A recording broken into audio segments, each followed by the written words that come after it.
আমরা অনেক সময় শুনি যে মৌ চুক্তি স্বাক্ষর হয়েছে। দুটো দেশের সাথে মৌ চুক্তি স্বাক্ষর হয়। তো মৌ চুক্তি স্বাক্ষর হয়েছে। তো মৌ চুক্তি জিনিসটা কি? MOU অর্থাৎ মেমোরেন্ডাম অফ আন্ডারস্ট্যান্ডিং।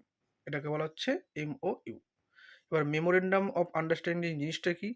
যে কোনো একটা নির্দিষ্ট লক্ষ্য পূরণের জন্য একের অধিক গোষ্ঠী, মানুষ, দেশ এরা যখন মিলিত হয়ে ওই একের অধিক এরা মিলিত হয়ে যখন ওই সেই কাজটা করবে, কমন কাজ, ঠিক আছে, লক্ষ্যে পৌঁছাতে, তো সেই কাজটা করার জন্য যে তারা যে চুক্তি করেছে সেটাই হচ্ছে মেমোরেন্ডাম অফ আন্ডারস্ট্যান্ডিং। অর্থাৎ বিষয়টা এরকম যে একটা নির্দিষ্ট কাজ বা গোল, সেই গোল দুজন মিলেই করবে, দুজনের একই গোল, তখন তারা নিজেরা একসাথে ওই কাজটা করবে।